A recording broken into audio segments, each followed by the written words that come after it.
वो जिंदा ही दफन कर दिए। लोग हाँ, 7 आदमी हमारे जिंदा ही दफन कर दिए, गोलियां मार मार कर हानि, और खाड़ में उनको घेर दिया, और बस भाई वो जिंदा ही उनको ऊपर मिट्टी डाल दी। वो तो सिपाही आए, आकर एक ने मेरे फिर से डांग ले ली, एक ने सिटीजन खड़ी थी वो ले ली। कि उनका टैंक कहाँ है, उनकी गाड़ियाँ कहाँ हैं, वो कहाँ खड़े हैं, हमने सारी जासूसी दे दी, सारा कुछ बता दिया। अस्सलाम वालेकुम नाजरीन, उम्मीद है आप सब खैरियत से होंगे। आज मैं आपको बहादुरी और शुजाअत की ऐसी मिसालें जो सन 1965 की जंग में हमारे फ़ौजी जवानों और जो यहाँ के शहरियों ने जिसका मुजाहरा किया, उसके चंद ऐनी शाहिदीन जो आज भी हयात हैं और अपनी ज़िंदगी खुशी से बसर कर रहे हैं पाकिस्तान की आज़ाद फ़िज़ाओं में, तो उनसे मुलाकात करवाऊँगा कि किस तरह सन 1965 की जंग में रात के अंधेरे में भारतीय फ़ौजियों ने हमला किया, सोए हुए लोगों पर, निहत्थे लोगों पर हमला किया और पाकिस्तान पर कब्ज़ा करने की कोशिश की। तो अब मैं इस वक्त मौजूद हूँ हडियारा के एक छोटे से गांव बस्ती बोड़वाला में, जहां पर 300-400 घरानों पर मुश्तमिल लोग जो हैं यहाँ पर आबाद हैं। काफ़ी बड़ा ये गांव है और तारीख़ी गांव है, और उनकी ज़ुबानी सुनते हैं। हमारे साथ 2 बुज़ुर्ग भी होंगे जो आज हयात हैं, वो बताएंगे कि किस तरह भारतीय फ़ौजियों ने यहाँ पर हमला किया और किस तरह हम लोगों ने अपने मुल्क का दिफा किया और एक बहादुरी की मिसाल कायम की। आइए। अस्सलाम वालेकुम बाबा जी, क्या हाल है आपके? ठीक है आप? अल्हम्दुलिल्लाह। अच्छा बाबा जी, आप सन 1965 की जंग के यानी शाहिद हैं, आपने ये सारी जंग देखी। उस वक़्त क्या हुआ, कैसे भारतीय फ़ौजियों ने निहत्थे शहरियों को मारने की कोशिश की, पाकिस्तान पर कब्ज़ा करने की कोशिश की, तो कुछ ऐसी यादें हैं जो आपके दिमाग में हैं, जिनको याद आप करते हैं तो आज भी आपका जज्बा जो है वो उसी तरह परवान चढ़ता है जैसे 1965 में था। तो कोई वाक़या हमें बताएं, कैसे ये जंग शुरू हुई, कैसे फ़ौजियों ने भारतीय पर हमला पसपा किया, कैसे आप लोगों ने पाकिस्तानी फ़ौजियों की मदद की? बजे हमला किया इंडिया वाला, रात के 3 बजे हम सोए हुए थे, हमने पता भी नहीं था।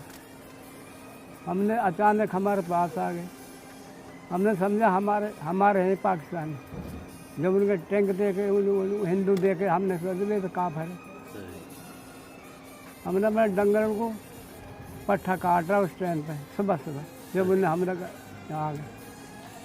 उनके जब 12,000 फौज ने हमला किया यहाँ एकदम हमारे पास आ गए। हम घेरे में आ गए, 3 दिन उनके घेरे में रहे, 3 दिन। फिर हम वो ये बस्ती इधर आमन वाली बस्ती, वहाँ जाके हम सारे इकट्ठे हो गए। यहाँ हमारा एक लड़का हो बेचारा फौत हो गया, मास्टर, वो पेशाब करने लगा, उनको गोली मारी, सीधे वो बच गया। और फिर डर का मारा तूड़ी के ने भोसा के अंदर बैठ गया वो। अब उसके माँ बाप ढूंढे, वो किधर गया, खुदा बख्श किधर गया, खुदा बख्श।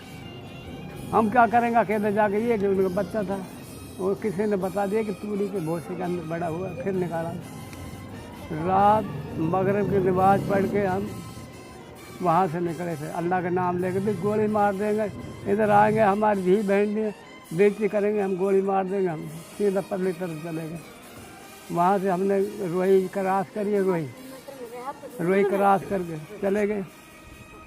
वहाँ जाके हमने एक कुएं से पानी पिया, प्यासा भुकाया। फिर 3 दिन उनके अंदर रहे घेरे में, वहाँ से पानी पिया, पानी पी के फिर हम फिर आगे चले गए। वहाँ जाकर ने थोड़े से जैसे खाना नहीं होता, ऐसे रात को वहाँ रात गुजारी हमने। सुबह हुई, हमने कहा यार चलो अब तो देखो कोई हमारी कोई फौज है यहाँ हमारी। सुबह बिहार पे चले गए पदरी वाला पुल पे, वहाँ जाके देखा तो एक सिपाही इधर बैठा, एक उधर, दूर हमारा कोई सिपाही नहीं था। उनने हमसे पूछा कि उनका टैंक कहाँ है, उनकी गाड़ियाँ कहाँ हैं, वो कहाँ खड़े हैं। हमने सारी जासूसी दे दी, सारा कुछ बता दिया। मैंने कहा हम आपका लिहाज कर रहे हैं सिर्फ कि हमारी पब्लिक मर जाएगी, आज रात को हम उनको उड़ा देंगे। जहाँ हम आए यहाँ 6 महीने बाद, जहाँ हमने निशानी बताई थी ना, वहीं उन्होंने राख कर रखी, टैंक भी उनका गाड़ी तबाह कर रहा। यहाँ उनके इतने बड़े गोले पड़े थे इंडिया वाला। तो कैसे जब जंग हार गए इंडिया वाले, कैसे यहाँ से वो भागे, क्या चीज़ें छोड़ गए और इलाके के लोगों का जज्बा कैसा था? सारा जज्बा नहीं, सारा जज्बा में आ गए, सारे सब शहरियों का भी, गांव वालों का, सब मरने के मुसलमान ये मर जाएंगे, ख़त्म हो जाएंगे, लेकिन हम ये पाकिस्तान नहीं हारेंगे, पाकिस्तान नहीं हारेंगे। वो फिर यहाँ उन्होंने कब्जा कर लिया बिहार में भर के जाके। तो शहरियों ने कैसे मदद की फौजियों की? शहरियों ने हमारे खूब मदद की फौजियों की, उन फौजियों को उन्होंने राशन दिया, शहरियों ने राशन दिया, हमारी मदद की उन्होंने, बेचारे हम चले गए, हमारे लिए रोटी नान दाल जो उनका बस रहा, हमका हमारी मदद की, आगे हम चले गए कैंप में हमको लीड़ा, हमारे पास कुछ किसी की बात बोले, किसी पर कमीज में ऐसे नंगे ऐसे भागे, न जूती पैर से भी नंगा गए। वहाँ जाकर ललकाना में हमारा कैंप चला गया, वहाँ जाके हमको कोई लीड़ा कपड़ा रजाई वगैरह कम्बल ऐसा मिला। फिर हम यहाँ आ गए वापस 6 महीने बाद, यहाँ पर आबाद हो गए। धोखा से हमें मारा था, हमारे कई शहीद कर दिए, हाँ जवान कई शहीद करे, कई जवान हमारे सामने शहीद करे। तो अभी कोई ऐसी याद आपको आती है जिसको आप याद करते हैं तो आपकी आंखों में आंसू आ जाते हैं, वो कोई ऐसा लम्हा? याद तो जो हम करते हैं कि हमने जब हमारे ऊपर हमला किया, उन्होंने हमारे सामने हमारे जवान मारे, हमारे आँखों में आंसू, अगले हमारे पेश नहीं गए, हमारी पेश नहीं गई। उनके पास हथियार थे, वो फौजी थे, हम सिविल थे। हमने अपने आंसू खूब बगाए, रोए अल्लाह के आगे, या अल्लाह तू आज बचा दे, या अल्लाह। जुमेरात वाले दिन हमारी फौज ने खेमकर पे हमला किया। हमारी फौज ने जुमेरात वाले दिन यानी सितंबर 6 और 7 और 8 9 तारीख को वहाँ हमला खेमकर पे हुआ। जब खेमकर पे हुआ हमारी फौज ने किया, वहाँ खेमकर में इतनी अवाम हिंदुओं की मरी। जब उसने कहा भाई ये तो अवाम मारी है, उन्होंने भी यहाँ शुरू कर दी अवाम को मारना। इन्होंने मरहट्टा डोगरा ने शुरू कर दिया, कोई पट्टे ले जा रहा उसको गोली मार दी, कोई डंगरों के पास उसको गोली मार दी, कोई 2 वहाँ खड़े उसको गोली मार दी। फिर वहाँ उन्होंने मारना यहाँ शुरू कर दिए, अवाम को मारना। और कोई अभी लूट मार अभी नहीं हुई, अवाम को मारना शुरू कर दिया। जब हम वहाँ बस्ती में से मगरब का टाइम हम वहाँ से निकले, परली साइड में या शुमाल की तरफ निकले, तो बच्चा मेरी गोद में, कोई चीज़ ना, 1-2.5 किलो चांदी का जेवर था और पैसे पूसे कोई नहीं थे। भाई उसको लेकर चले गए, ये वहाँ इधर को आधे वहाँ इधर को, लेकिन उस टैंक वालों ने कुछ नहीं कहा, कोई अवाम नहीं मारी। उन टैंक वालों ने अवाम ना मारी, अल्लाह की मेहरबानी सब निकल गया, कोई इधर कर कोई इधर कर। वो पदरी के पुल पर जाके रात चले गए, वहाँ चले गए। बेटा फिर यार जब पार हो गए तो माई बाप पीछे रह गए। मैं फौजियों से कहने लगा भाई मेरे माई बाप तो बूढ़े बूढ़े पे उनको ले आऊँ ना, भाई जो आ गए वो आ गए, अगर उनकी किस्मत में पाकिस्तान हुआ तो वो आ जाएंगे, आप हम नहीं जानते, क्योंकि हमारे पास है ये, तुम भी चले जाओ और दुश्मन के कब्जे में आ जाओ। मैंने कही यार माँ बाप तो बड़ी चीज़ है, कहा चलो। उन्होंने कही नहीं भाई अभी आ जाएंगे। वो आ रहे थे, छो वो जनाब आ गया। उनके बाद में रात ये कुछ ठीक नहीं थी, ये इसके पास वो गठरी थी, उसमें 2 रोटियां उस बच्चे के लिए, उस रोटियों को कुत्ता ले गया और गठरी को कुत्ता ले गया। कुत्ते ने फाड़े हुए गठरी और वो जेवर वहाँ खिलार दिया, दूर जाकर खाने जेवर खिला। एक हम में से पेशाब करने गया, ओ भाई ये जेवर कौन का पड़ा? कहने लगे ये हमारा है गाना, कुत्तर वट लेगो गाना। वो भी अल्लाह ने दे दिया, वो भी अल्लाह ने दे दिया। फिर मैं भी नंगे पैर, वो भी नंगे पैर। जब हम बदरी के पुल से गए हैं, जब तोड़ सदर तक पैदल ही गए हैं, कोई काफला शाफला नहीं, पैदल ही। वहाँ जाके पाकिस्तानी अवाम ने फिर इमदाद करिए, किसी को चने भुने, किसी को नान, किसी को दाल, किसी को कुछ, किसी को कुछ। वहाँ फिर हमें खाना दाना। जंग के दौरान का भी ऐसा वाक़या?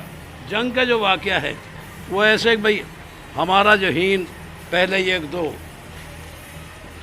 फैर यहाँ से हुए, ये रोही से जब फैर हुए तो जब उन्होंने फिर तोप खाना जब चलाया, ये जो बड़ है, इस बड़ में हमारे हमारे पाकिस्तानी घोड़े आए और ये बड़ तबाह हो गया पाकिस्तानी, क्योंकि उन्होंने यहाँ मोर्चा लगा लिया बड़ के नीचे तोप खाने का। यहाँ उनका लंगर था, इस मकानों में उनका लंगर था। और भाई बात ये है, तकरीबन यहाँ 25-30 आदमी उन्होंने जनाब शहीद कर दिए पाकिस्तानी। यहाँ तकरीबन 1 9 2 3 4 7 7 4 11 आदमी में मरा हैं, बाकी पंजाबी अवाम के 11 में मरे हैं और अवाम के। और फिर वो जो 7 आदमी मारे वो फौजियों ने इकट्ठे करके उनको हालातों में गोलियां मार मार कर, एक खाड़ था यहाँ मस्जिद के पास, उस खाड़ में ईसाई से कही भाई तुम इसको माटी डालो जिंदों को। उस ईसाई ने फिर वो पड़े थे खाड़ में, उनके ऊपर जिंदों के ऊपर माटी डालने शुरू कर, मिट्टी डाल दी, वो जिंदा ही दफन कर दिए लोग यहाँ। 7 आदमी हमारे जिंदा ही दफन कर दिए, गोलियां मार मार कर हानि, और खाड़ में उनको घेर दिया और बस भाई वो जिंदा ही उनके ऊपर मिट्टी डाल दी। ये सन 65 का जब वाक़या याद आ जावे ना, जब यहाँ जी नहीं करे पावे, यहाँ करोड़ की रकबा हो जाए, यहाँ लानत है बॉर्डर में बैठना लानत है। इसे परले साइड में मैं खेतों में आ गया हूँ, बैलों डंगरों को लेकर, वहाँ गाड़ी में से उतरे एक मरहट्टा और एक डोगरा। मरहट्टा जो है वो लंबे कद का, डोगरा जो है वो डोगरा लंबे कद का, मरहट्टा छोटे कद का। वो 2 सिपाही आए, आकर एक ने मेरे फिर से डांग ले ली, एक ने सिटीजन घड़ी थी वो ले ली। यहाँ मेरे रात में फोड़ा था, यहाँ इस जगह पे ये इतनी हुई, मैं लग रहा था क्या। मैंने कही अच्छा भाई उन्हें ले ली। अल्लाह की जब हुक्म होवे, एक वहाँ से सिख हवालदार आ गया, उसने कहा ठहरो। सिख कहने लगा भाई आप कौन है, पीछे हट जाओ मत बोलियो पीछे। वो कहने लगा आप कौन है, मुझे जिम्मे हो। कितने भाई है, मुझे एक। माँ बाप है, मुझको हैं जी, आंखों से कमजोर है। शादी हुई है, मुझे शादी हुई है, एक बच्चा है। कौन से इलाके के, इंडिया के, मुझे रियासत अलवर के, और गांव जो मुबारकपुर के पास है, रूप पास। अच्छा वहाँ के रहने वाले, ठीक है। तो इसने कहा क्या दिया तुझे, मैंने कहा इसने घड़ी दी है और इसने ये लाठी दी है। भाई इसकी घड़ी और लाठी दे दो। वो मराठा डोगरा कहने लगे आपस में कि तू इसको गोली मार दे, वो कहने लगा तू इसको गोली मार दे। वो सिख हवालदार ने सुन ली, वो कुदरत ने जब अल्लाह का हुक्म हो उसने भेज दिया। उसने कहा भाई ये तुम्हें मार देंगे और तू यहाँ से चला जा, अपने डंगरों को लेकर, डंगरों को छोड़ो, अपने बीवी बच्चों को लेकर और अपने पाकिस्तान निकलो। अब हमने कब्जा तुम्हारी BRB नहर तक कर लिया। ये उस सिख हवालदार की मेहरबानी है, अल्लाह की तरफ मेहरबानी है, अल्लाह की तरफ। अच्छा ये माजरा मेरे साथ हुआ है। जुमेरात वाले दिन यहाँ फिर हमसे जुमेरात वाले दिन इस बस्ती से छोड़कर हम उस बस्ती में चले गए। माल डंगर सब छोड़ दिया, माल डंगर छोड़ दिया। तो मैं वहाँ खुरली में बैठा था, मैं हौले हौले एक तीले नाल इनू छेड़िया, ये विचों रेशा निकलिया, मैं टुका के मैंने कही चलो कुछ चलन हो गया। वो मेरी बीवी बैठी, उसके पास एक छोटा बच्चा था, एक उसमें बच्ची उसके पेट में थी। भाई बेटा जब जा रहा नहीं वहाँ से, ये मैंने साथ ली, माई बाप मैंने साथ लिए। माई बाप कहने लगे भाई तुम आगे निकलो, हम पीछे आ जाएंगे। मैंने कहा ना बेटा ये बात ना है, हम साथ चलो। भाई हम आगे गए उस बस्ती में, यहाँ उन्होंने क्या काम किया, रोकने वाले वो थे जो जस्सड़ के पुल पर, चवंडे पर, जो टैंकों के नीचे लौटे बम बांध कर। इनाम के हकदार वो थे। जब कर्नल साहब ने कहा हाँ भाई जवानों, इधर से इंडिया आ गया है और इधर से हम हैं, अब बताओ इंडिया का हमला 600 टैंकर से ऊपर हो रहा है, आप बताओ क्या करोगे। उस जवान उठे, उन्होंने कहा जमा हमें बम दें और बम देकर हमारे छातियों को बांध दें, हम टैंकों को नहीं जाएंगे। तो 30 जवान निकले यूनिट से, 30 जवान निकल कर टैंकों के नीचे आ गए। जब टैंक उड़े, जब इंडिया को पता चला कि भाई ये तो मुसलमान हैं, ये तो अल्लाह अकबर के पीछे शहीद होने वाले, जब उसका वो हमला, बहुत बड़ा हमला था, 630 टैंकों का एकदम। इंडिया वाले फौजी जो है, जब फौजी हमारे इंडिया के आगे, फौजियों ने कुछ जो यहाँ फिर हमारा इस गांव को उन्होंने इकट्ठा कर लिया यहाँ अड्डे की तरफ। उनसे फिर क्या काम किया, जो कोई फौज में थे कुछ पुराने, वो उन्होंने निकाल लिया, भाई वो भी फौजी था। तो उसे मैं से पूछे भाई फौजी कौन कौन है, उसने वो भी फौजी था, वो भी फौजी। उन्हें 10-20 आदमी निकाल लिए, कुछ मुलाजम थे वो निकाल लिए, फिर उनको लेकर हम इंडिया चले गए। उनको फिर उनके साथ जास्ती की थी, बिजली लगाई, कुछ किया, क्या पूछा, क्या क्या नहीं पूछा। मुद्दे बात ये है जनाब, जो हमला इंडिया ने किया बहुत बुरा किया और धोखे से किया। और ये तारीख गवाह है, इस्लाम में अब जब भी मुसलमान पर वार होगा धोखे से होगा। मुसलमान पर जब वार होगा धोखे से होगा। हुसैन को शहीद किस वजह से किया, वो नमाज में सिजदा कर रहे थे, आपको पता है ना, वो सिजदे में थे और पीछे जासूस ने कहा कि अब सिजदे में है।